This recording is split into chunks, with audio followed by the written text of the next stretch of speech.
This is Red Moon Roleplaying. Masks of Nyarlathotep.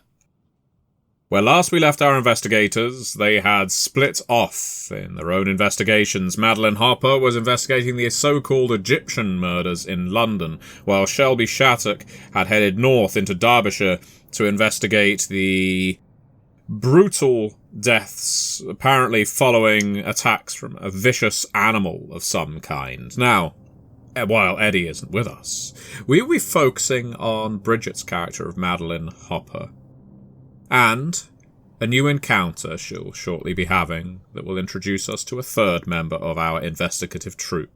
Madeleine, you had just met up with Anna. Let's actually get her name. Anna Assam, the bar lady that you met up with in the Nile Club. Because Anna had promised you an introduction to her sister, Yalisha, a belly dancer at the Blue Pyramid in Soho. Apparently, Yalisha Assam knows something that might be of use to you in your investigation into these Egyptian murders. One of Yalisha's clients was one of the targeted deceased. And so now, Anna greets you. She tells you look absolutely stunning. You make your way up the lift, through the elevator, I should say, the rickety elevator, to the top floor of this club, which is perched above a grocer's in Soho. And while the grocer's is closed this late at night, it's 8 p.m. and the fog is thick. The interior of the Blue Pyramid is well lit. It is well lit, spacious, but filled with life. The vast majority of the patrons here in the Blue Pyramid are male. Most of them are besuited, but some of them are wearing traditional Arabic dress. There is live entertainment already ongoing. 6 belly dancers cavort and writhe in the centre of the floor while most of the men watch them appreciatively. Others sit at the bar or stand at the bar drinking or sit aside in cornered off booths conducting business of their own.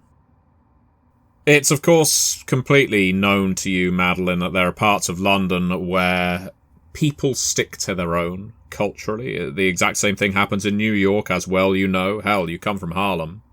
But this is the second place you've been to in one day which hosts a primarily Middle Eastern crowd. And Anna is as good as her word. She has a membership, or at least friends and family entry into the place. And so while a man briefly blocks you from entering, she says, "It's okay, I'm Yalisha's sister. I've been here before. It's all right. It's okay." And he stares at her, and then she speaks to him in slightly harsher Arabic. He rolls his eyes and steps aside. "Come on, you can come in," she says to you. And I keep my fingers intertwined with hers, and I will slide in past this guard. I can't help but just to eye him top to bottom, just to look at the security that they have before I'm swept around and into the room. You've been to many a dangerous bar before, across multiple countries at this point. This doorman isn't what you'd imagine as the everyday bouncer. He isn't bulky, he isn't thick-necked. This is a slight man, but there's a deviousness to his eyes, almost a cruelty that you can pick up without the need for a psychology roll that tells you probably wouldn't want to get on the wrong side of him. And as you are eyeing him up, he eyes you up. There's nothing lascivious about it. He is clearly assessing you, seeing whether you are going to cause trouble, given that he doesn't know you. But then he turns his back on you and goes back to smoking in the doorway. The music is rhythmic. It's even pounding. There's several sets of drums being played, a guitar being played furiously to accompany the belly dancers. Occasionally, when the rhythm hits a crescendo, the captive audience start clapping along. The bellies writhe with even more intensity and speed. Anna picks out a table. "Let's sit here." This is perfect. This is energetic and beautiful. Your family owns this. "Oh, no. No, she says, now lowering her voice. "My family doesn't own this place." She actually looks around. No. My family, well, my dad owns the Nile. My sister works here as one of the dancers. That's her. She points out to the dance floor where a particularly dexterous and flexible belly dancer is currently arching her back in a rather stunning way. My eyes immediately sweep over, and I can't help but to be captivated by a performance of this nature. I can't say that I've been around a lot of belly dancers, so there's a curiosity and there's an excitement here as well, as I'm puzzle piecing different styles of performance that I've seen to try to figure out, the origins of this or how it works. Is it more acrobatic? Is it more rhythmic? Does this look practiced? Is it all improvised? There's just a moment of captivation where I'm staring at her sister, and the most I can say is, wow. She's good, isn't she? She is. Do you dance as well? Oh, God, no. No. A waiter comes over, doesn't ask what you want to drink, just places 2 teas in front of you. Thank you. No, I don't dance. Yalisha's excellent, though. I know some point soon she's going to want to tour, go to mainland Europe. There's clubs in France and Germany that attract much bigger crowds than this one. And she really does have a gift. I mean, she's not doing it tonight, it's a special act, but she can actually belly dance with rhythm while standing on her head. She crosses her legs and they stay completely vertical, and somehow she still moves like a snake, and she makes a gesture with her arm moving backwards and forwards. She can. No, I've never. I would love to see that. That's incredible. I mean, my dad says it's freak show stuff, like from the carnival, but at the same time, I think in some way he's proud of her for making her own thing. Good. Is it just the 2 of you? Oh, yes. Yeah, we had a brother, but not anymore. And we both of us still live with Mum and Dad in the city. I'm sorry, Anna. Oh, no, that was a long time ago. But thank you. I appreciate it. What about you? What does your family look like? Oh, that's a long list of names that you probably don't have time for tonight. And my nose is wrinkled, and I'm going to smile, and then I'm going to sit up, arch my back a bit, and say, okay, Anna, give me the tour of the room. Who's here that I should know? Who's here that I should potentially avoid? Oh, let's see. And she looks through the haze of smoke. So that man over there, she points to a bulky individual who you would mistake for a doorman, is Abdul Nawisha. He's the owner of the Blue Pyramid. He looks like he would throw you out of a window, but he's pretty soft. He's according to Yalisha, he's a good employer. Let's see. So that group over there, she points to one of the huddles in a corner. Those are some businessmen that seem to be here every time I am. I don't know whether they have a controlling interest in the club or if they have there's something else going on, but it just seems remarkable to me. I don't know their names, but they are here every time I am, so they might as well live here. They don't seem to pay any attention to the entertainment, though. I wonder if this is where they arrange to meet their clients. And they always take them off into that corner and just start doing whatever it is they do. I nod in understanding. How many are in that particular group, Keeper? There's 5 people in the corner speaking intensely to each other. Lots of hand gestures, jabbing hand gestures, as if to make points emphatically. Now, that lady who is watching it all from the corner, she makes a gentle pointing gesture, as if almost concealing the fact that she's doing it. Doesn't want this to be seen. That's Zara Shafiq. You cannot help but be captivated by this woman. She is of middle age, and it shows, but she has an air of elegance and confidence about her that in the corner that she occupies, nobody else has stood with her. And it's like she clings to the walls almost like a spider. That this place where she's at is not a place anyone else is going to dare invade. Because if they do, she will eat them up. She is watching the dancers appreciatively. She's smoking. A cigarette in a holder.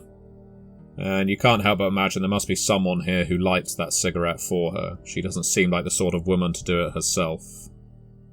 Now, I don't really know what her deal is, but I've seen her here a few times.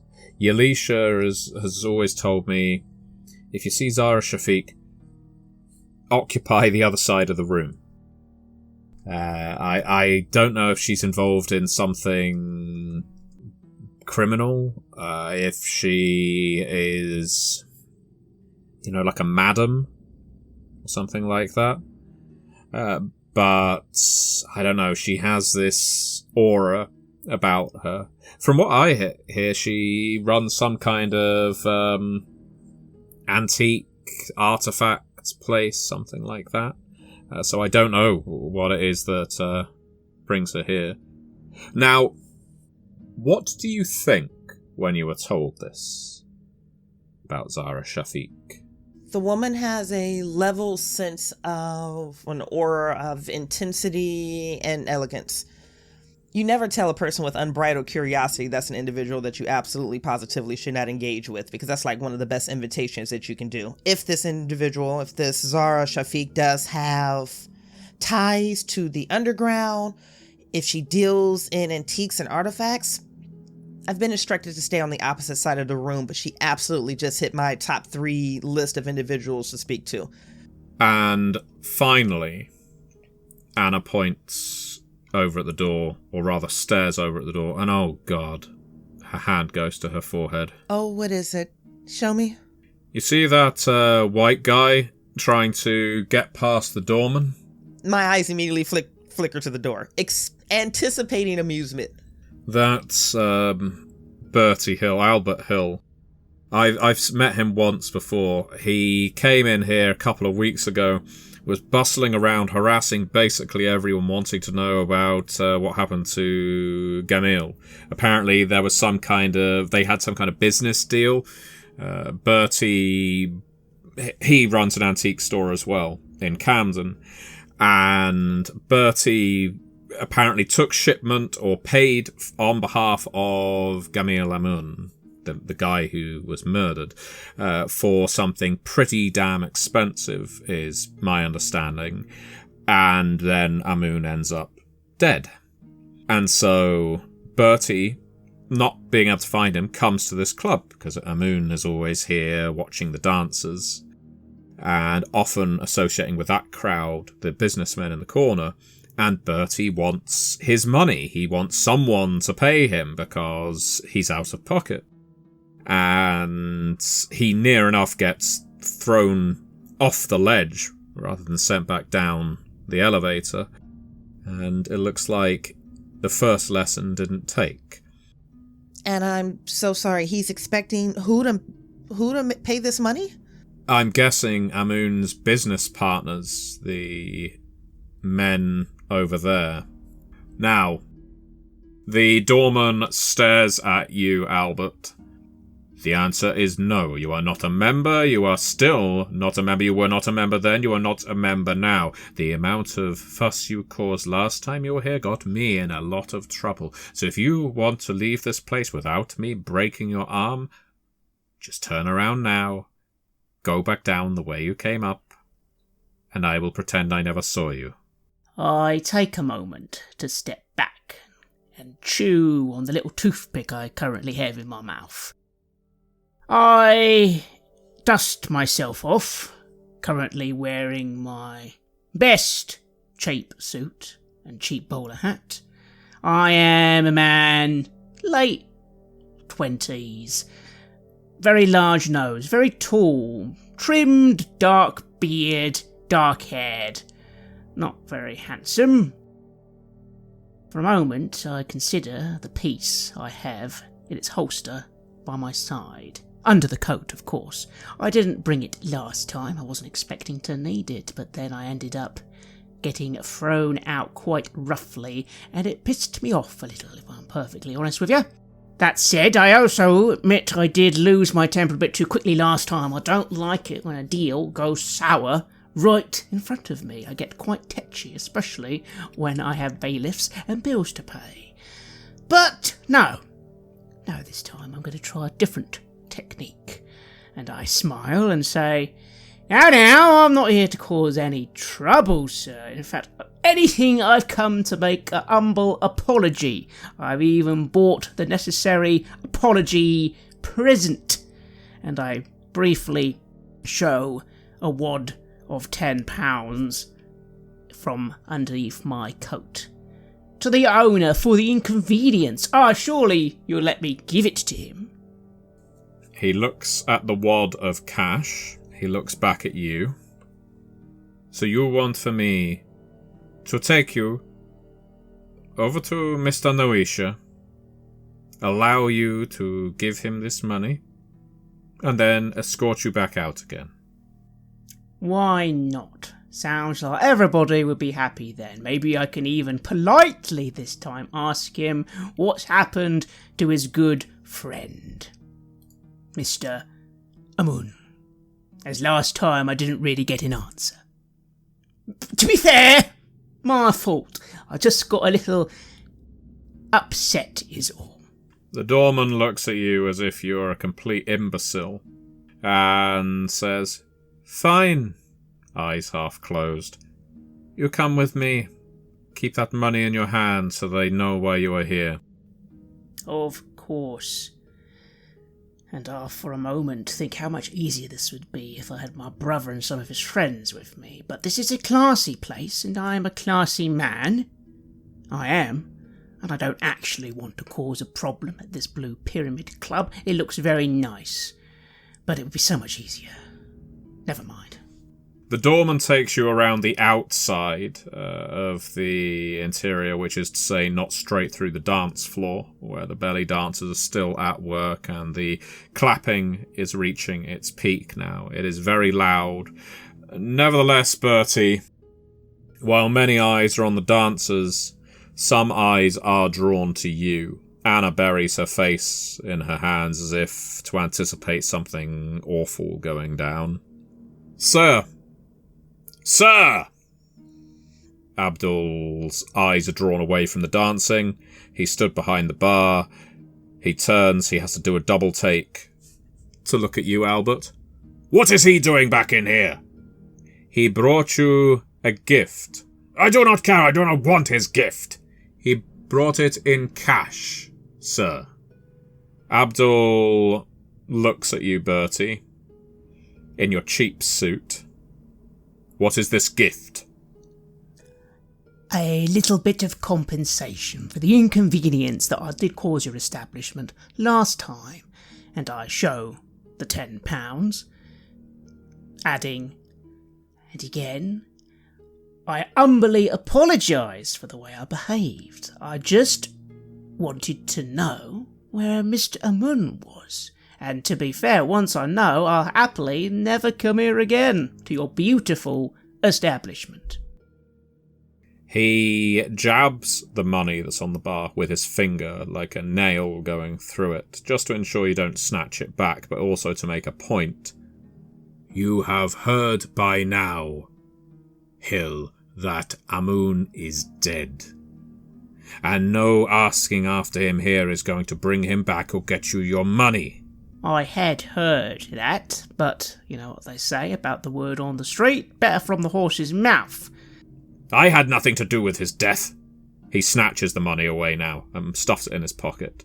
I let him take it, trying to remain polite. No, I didn't say you did. Who said anything about anybody here having something to do with someone's death? I mean, how did he die? Did he just fall into the Thames? You were making accusations. He beats his chest. I had nothing to do with his death. Nothing! Some people are paying attention to Abdul now. Nothing, he says. Too late, the horse has already bolted. He was killed. If you read your newspapers, one of them reported on his death. A throwaway column, page 26, ignored like the deaths of most of the people of this colour who died in this city. Well, that is a criminal shame. But all right, I believe you, but I suppose, and I lower my tone, noticing how many people he's brought to attention, I suppose it'd be nice to know who could wish poor Mr. Amun harm. Was it a robbery by any chance? Maybe that's where my money went. He stares at you. Can I ask you to make a psychology roll, please, for your first roll of the game, Albert? Well, that is a 31 over 10. Would you like to spend 21 luck? No, thank you. I would not like to spend my luck. I'll accept the failure. I'm not really the best at reading people in the first place. He stares at you, and then he shakes his head slowly. You are a stupid man, Mr. Hill. To come back here, not because of the disturbance, but because of your questions. There are people here. He slightly looks to his right, slightly looks to his left, looks back at you, who do not like these kinds of questions. For your own safety, you should leave with my blessing and thank you for the gift. I try and catch the direction he looks in. Is it the direction of those business individuals seated at a table? Yeah, he looks to them, the group of businessmen. He looks to the corner on the opposite side, which is currently occupied by a very elegant lady in her 40s, you'd put it. Are they in cahoots, perhaps? Or are they just the kinds of people you don't want listening in on conversations? Again, I'll lean over, as far as I'm allowed, and quietly mutter, I assure you, sir, my safety is absolutely fine. It's rather the other way round. There are individuals who don't like questions asked either, but they do like answers, and when they don't get answers, they get rather unpleasant. I'm sure if these individuals are unpleasant, well, that's not good for me, but it'll be better for you to let me take that risk, is all I'm saying, sir. He huffs like a bull, steam practically exiting out of his nose, and bares his teeth. Are you threatening to bring some kind of gang war to my establishment? I said nothing of the sort. No, you seem very keen on making accusations, implications, and then as soon as you are confronted, you back away, hands up. No, it could not possibly be me. Albert Hill, I know who you are. I know your business. And I know you are a trouble causer.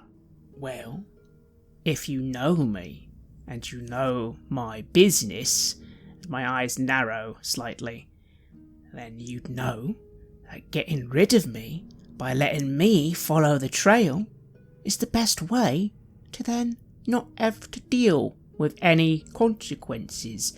I, after all, am a legit businessman, and nobody has anything to worry from me who is also legit and innocent of all charges. It looks like Abdul is growing slightly tired of you. And it's not because you are boring him. It is as if he's exhausted with worry. Is he worried about you? Is he that compassionate? Is it more that he's worried about himself? For as long as he talks to you, he is at risk. And he reaches across the bar. He grabs one of your lapels. He pulls you forward, though it isn't a vicious yank. He isn't pulling you all the way over the bar. He is just pulling you close enough to his face that you can taste his breath. My final warning, Mr. Hill. these people who you think are simple criminals, who you and your thugs can shake down or beat up, they are worse than that, Mr. Hill.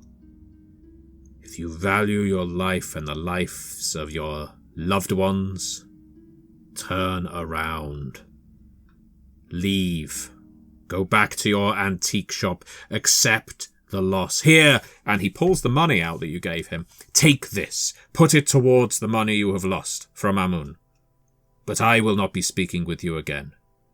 If you could sit down and you can have a drink and you can act politely, you may stay here. But if you try to ask me anything else, if you try dragging me into this, he says through clenched teeth, you will find yourself on a one-way trip to the ground floor head first. Would you kindly let go of my lapel, sir? He does so, almost surprising himself, as if he didn't realise he'd grabbed it. I take a moment to straighten my bow tie and lapel. This isn't the place, I think to myself, to make a scene, not over that, and maybe I can tell at least enough that he is trying to ward me off, maybe from, well, who knows what concern. No, but maybe he knows it would cause a scene to go any further, and he's right, it would. But no. Besides, I haven't got any backup.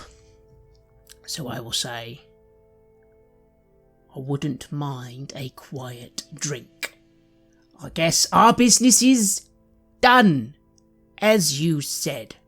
On the house, he says. He passes you an already made cup of hot tea, a bowl of sugar beside. He says, take a seat, enjoy the show, Mr. Hill. Gives you a not quite genuine smile, even you with your piss-poor psychology can pick that up, and goes back to other customers.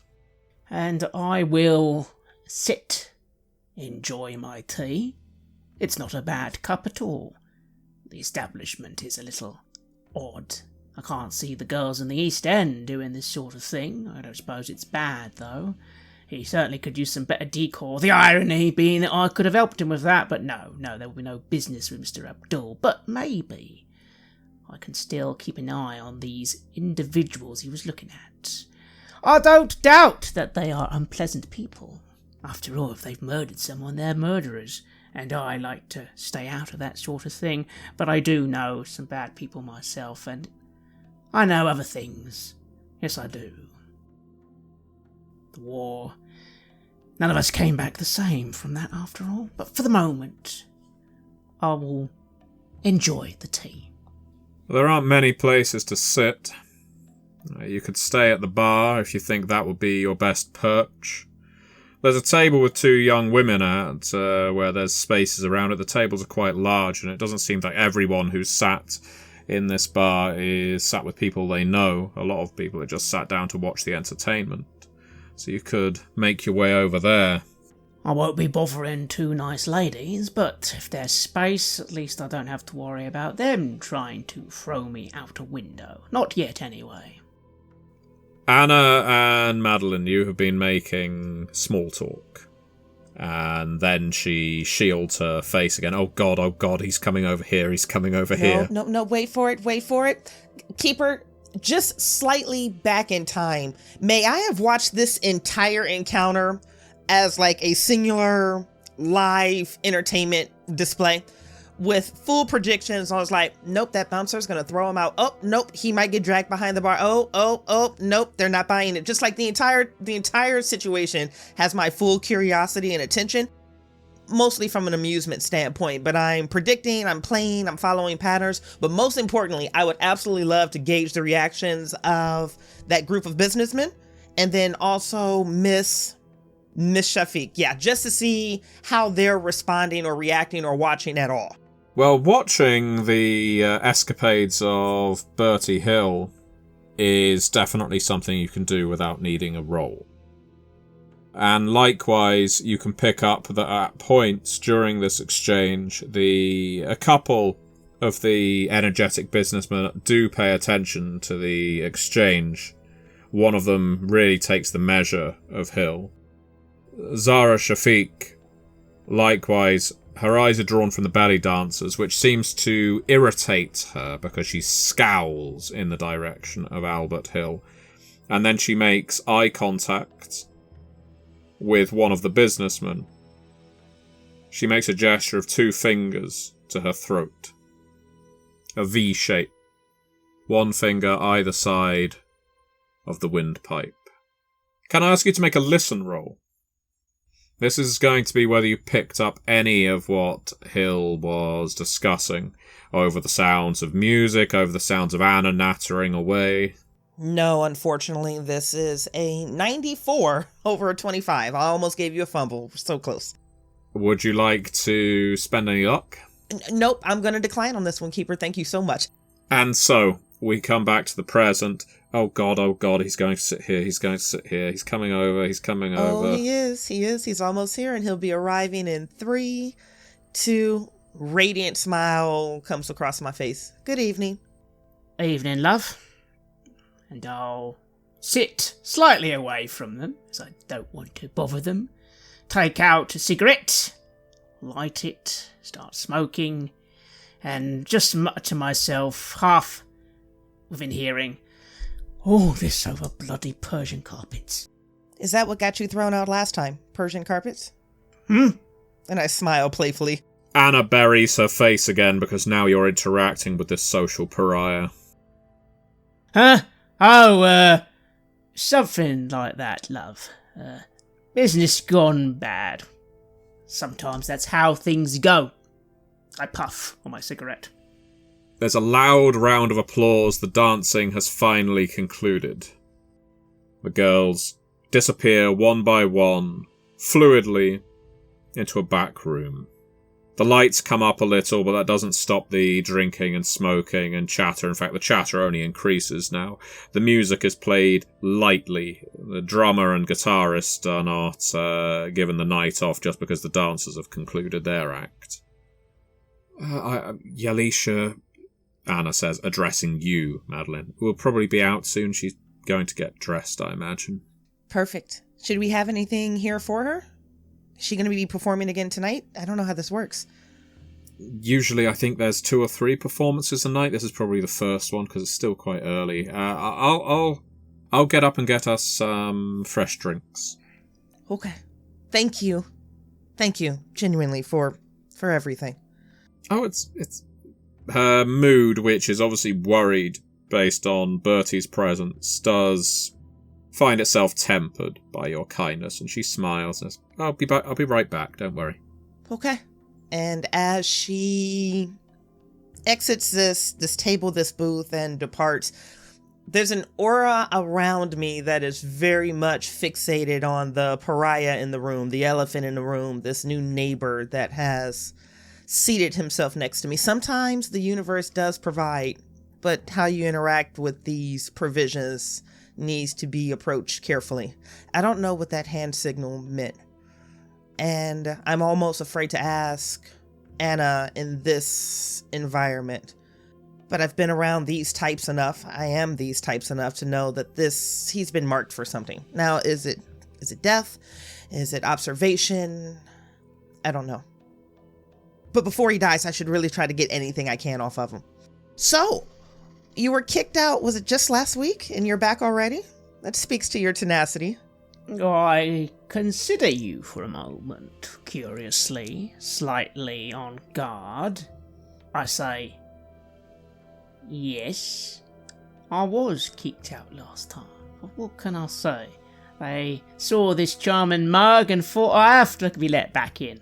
I'm too good for business, right? Right.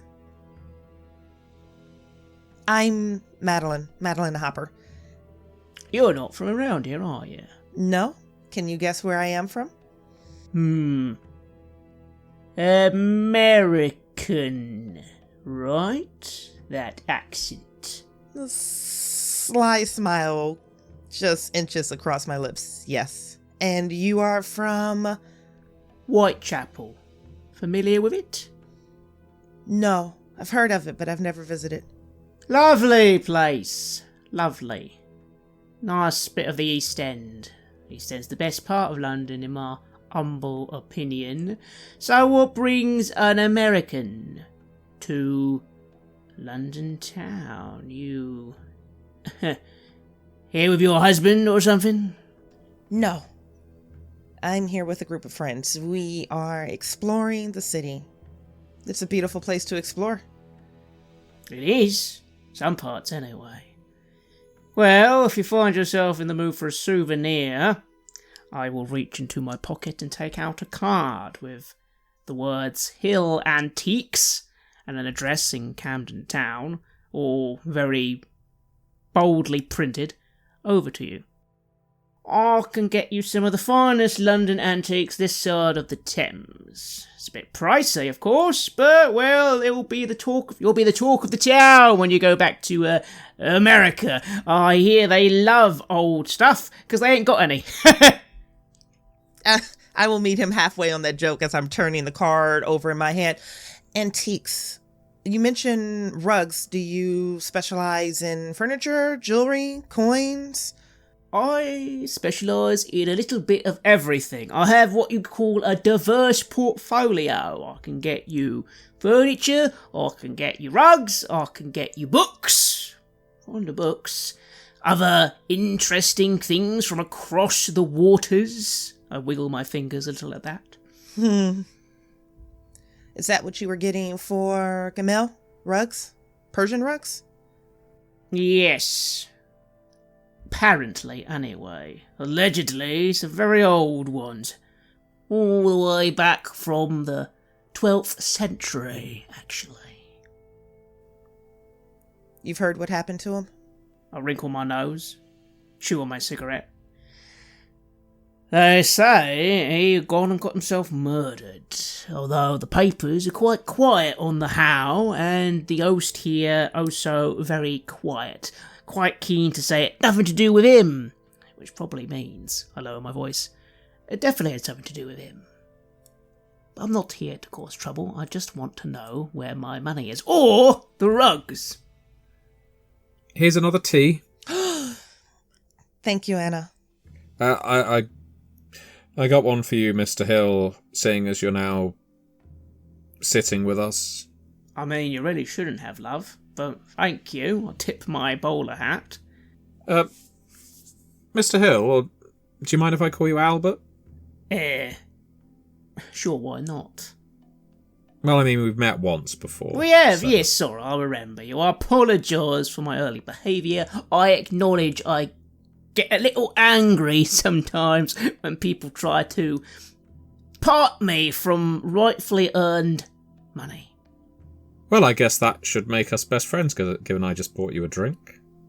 I'll happily pay you back. No, that's not necessary. I know you're not exactly everybody's best friend. Not here, I'm not. I'll have you know I have a lot of friends in different parts of town. I'm sure, and I'm sure in those places, those parts of town, they're quite happy with a man wearing a hat indoors in an establishment like this. And she looks over at the barman, and Abdul is making a gesture with his hair, which can only be a pantomime of get him to take that stupid fucking hat off. I take a moment to adjust my hat, taking it off, saying, "Oh, you know, in a good old-fashioned pub, no one cares that you're wearing your hat. In fact, in some parts of England, it's considered very rude to keep it off." Anna gives a shrug as if to say, well, I don't set the policy. I don't work here. Anyway, you can tell your friend when I'm gone I won't be coming back. I'm only here because this is where Mr. Amun likes to hang out. I don't hang out in places like this. It's too expensive and the tea is average. Well, that's the last one I'll buy for you, then. I have to say, Mr. Hill, you are quite rude. So? Welcome to London, I say to Madeline and smile. The smile is not returned. I assure you, I know plenty of folks who are far more rude than I. Yes, that's the excuse for anyone who wants to be a... Anyway, oh, there's my sister now, thank God. Yalisha first gets herself a drink.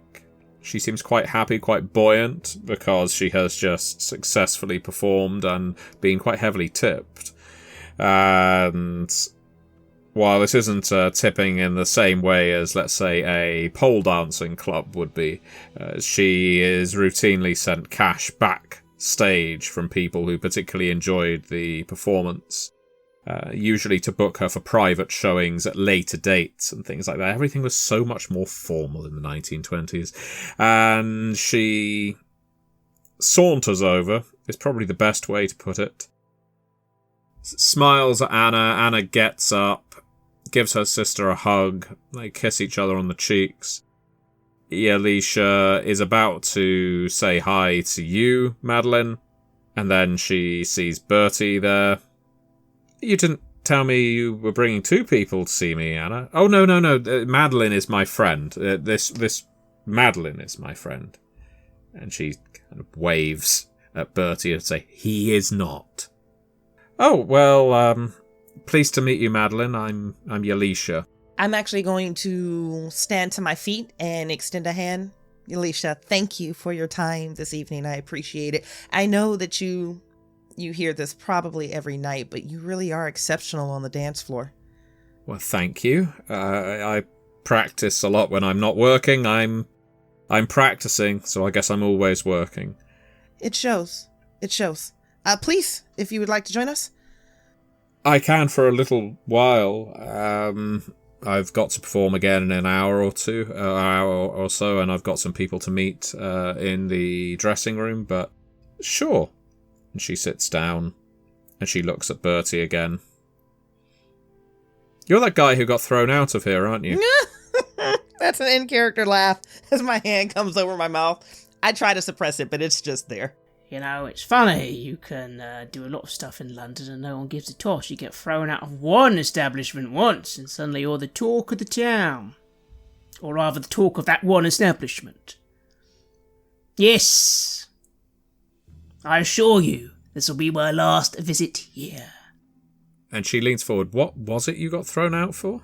Trying to find a little bit of information about a certain individual who I've been told several times now no one here knows nothing. Mr. Gamil Amun. I suppose maybe I was imagining him the whole time, him and his carpets. Her curious smile quickly collapses. And she looks at Anna. And she looks at you, Madeline. And then back at you, Bertie. Yes, I can't help you with that. I'm really sorry. Didn't ask you to help me with it. I say, thinking to myself that in itself is a very odd reaction, and makes me even more suspicious of this place. She stares down at the table briefly. So, Anna, Madeline, I guess welcome to the Blue Pyramid. Thank you. Yalisha, is there someone somewhere else that we could speak? Is the dressing room open now? The dressing room probably isn't safe. I mean, it's not private. Where can we go to speak? We could take a walk down the street. Down Mead Street. Yeah, that's a good... And she mutters to herself. You all right, Yalisha? Yes, yeah, I'm fine. Yeah, let's take a walk, get some fresh air. I am going to turn and look at this Birdie Hill, and I'm going to mouth to him, stay here. And then I'm going to do that as discreetly as possible. If I need to roll for it, I'm more than happy to do it. And rise up from this table. I catch you mouthing that to me. And I'm very, very confused, but interested at the same time. I, in fact, admit, for a moment there, I was about to quickly get your attention and ask how much would I need to give you to just ask a few questions with your friends about a Mr. Ramon. But no, that's interesting. They do say Americans are very, very, very keen to get in other people's business, which in this case could be useful. So I will smile, tip my hat to all three ladies, keen not to bother them anymore. Don't get this down the Winchester, that's for sure. And sit back. Or actually, instead, focus my attention on those gentlemen. I very much would like to find out where they're going afterwards. I'm not going to approach them here, not now, but maybe they know something about who owes me money and where it is. Or those carpets. Or something else. It's interesting. About 20 seconds after Yalisha, Anna, and Madeline depart, 3 of those gentlemen, as you put it, stand up and proceed to leave as well. Could be a coincidence. Sometimes a levee breaks. One person thinks time for a cigarette break. Everyone else thinks time for a cigarette break. But could be something more insidious than that. You were asked to stay here. I was, but well, I'm curious as to where they're going. So I am going to do my best to follow. Now, I'm not a very stealthy man, got to count my height, so I tend to instead always just try and stay very far back. Go for a smoke break myself, that sort of thing. Well, there is plenty of smoke in the bar, but there's nothing quite like smoking on a London street. And so you leave as well, and the doorman says, "Thank you for visiting again, Mr. Hill. Please never come back." I assure you, I most certainly won't, and it will be your loss one day when I'm big and famous. That's very good, very good. I adjust my hat, scratch my large nose, and walk out. And you have to take the rickety lift down to the staircase that takes you down to the ground floor as well. Meanwhile, out on the streets of Soho, heading into Mead Street, Yalisha takes you a couple of blocks, in American terms, away from the club itself, and does occasionally check over her shoulder. Anna is pressing her. "Yalisha, what's wrong? Why can't we?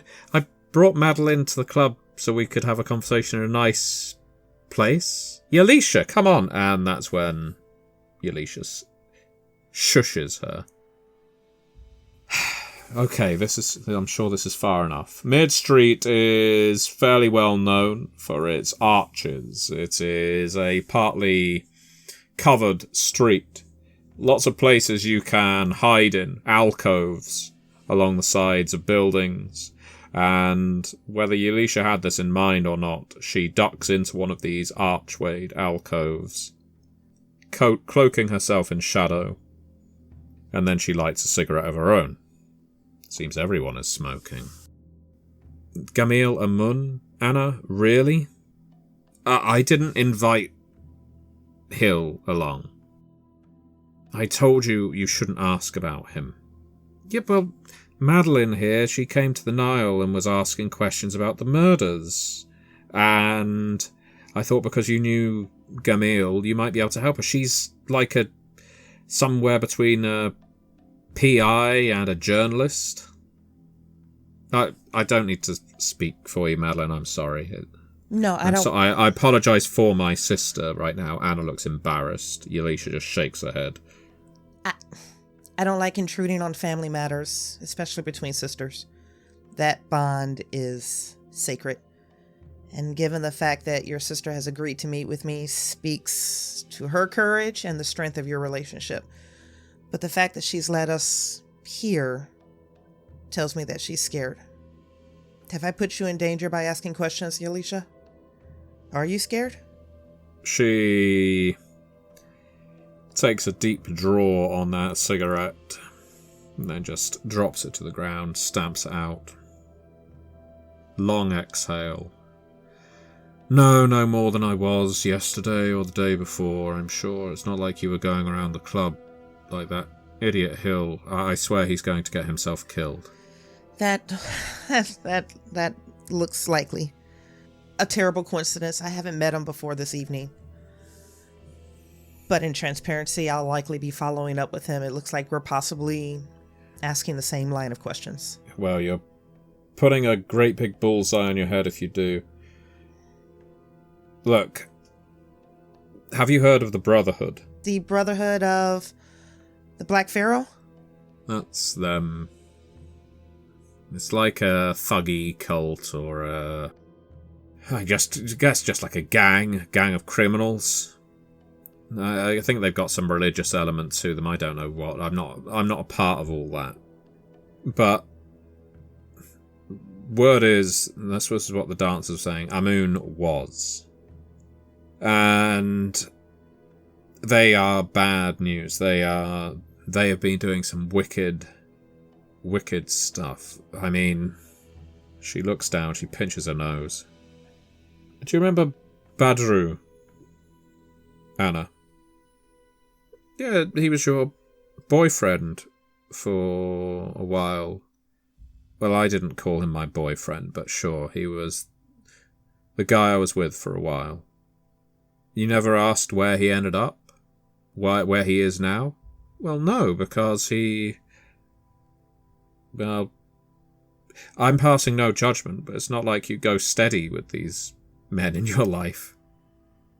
Yalisha gives her a death stare briefly, but has to concede that she's accurate in her assessment, and nods. Oh, Badru was at the club. This was about a 5 weeks ago now. And one of the Black Pharaoh men was getting physical with me. He gave me a lot of cash, wanted to meet me in the dressing room, and the business is what the business is. She shrugs. There's no sudden trauma on her face. There's no look of horror. She is quite accepting of the nature of her work. Well, Badru saw it differently. Got in the man's face, told him, "That girl is mine. You can't just pay to be with her." So, Black Pharaoh says to him, "What are you, her pimp? Do I have to pay you?" At which point Badru breaks the man's nose. Badru is dead before the morning. I mean, I don't know for certain that they're the ones who did it, but he was found in the Thames. Like a lot of the other Egyptians. And it was all I could do to just keep it together. I had to keep going to work because I knew that if I freaked out, if I ran away, someone would suspect me of... I don't know. I don't know what they would suspect me of, but I had to keep it together, so I went back to work the following day. And then that bastard with the broken nose, he smiled at me. And he said, "You've got my money. Now I want my time with you." And so, back to the dressing room we went.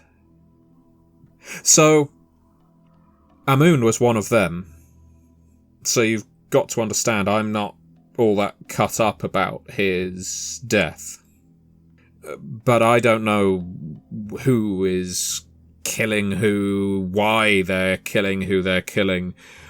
What I'm pretty confident about is that Badru, he was a decent man. He overprotective, just a young guy full of pith, I guess.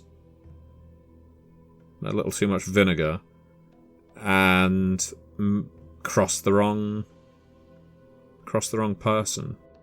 And then Amun ends up dead a couple of weeks later.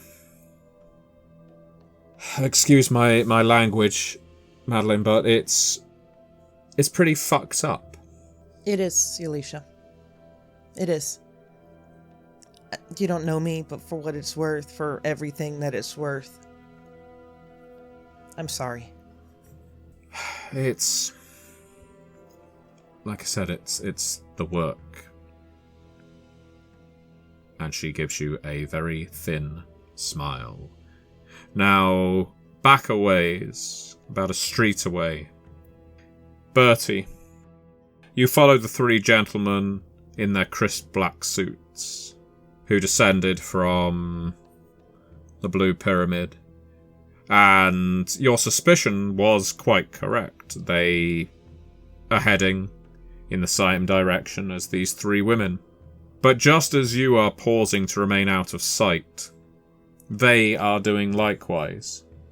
Problem with a street full of alcoves is any alcove could hold any number of secrets, any number of men, any number of predators. And just as three women are ducking into one to conduct a clandestine conversation, and you see them disappear into there, Bertie, the three men, you see them silently, they make hand gestures, they split off. One heads down one end of the street, ducking from shadow to shadow, while these three women are deep in conversation. Another two hang back at your end of the street. You're closer to the Blue Pyramid. You anticipated having to walk a little further than this. The cigarette that you have between your lips, Bertie, never gets lit because of the anticipation, the dread of what might happen next. And this is where we shall end our session. You have listened to an episode of Red Moon Roleplaying, where we play Masks of Nyarlathotep for Chaosium's Call of Cthulhu 7th edition. Joining us as our keeper is none other than our dear friend Matthew Dawkins, and we were also joined by Bridgett Jeffries and Eddy Webb. The music was made by Aegersonus and Halgrath, and we've also used Cryochamber's Lovecraftian compilation albums. All of this with the permission of Cryochamber. Check out their website at cryochamber.bandcamp.com or their YouTube channel for some moody dark ambient for your gaming table. We would like to give massive thanks to our champions of the Red Moon, Martin Heuschober, Simon Cooper, Julia, Bob Lange, Cameron, Graham Barey, Doug Thomson, Lily, Maciej, Black Templar, Dennis Sadecki, and Leonhardt for their generous support.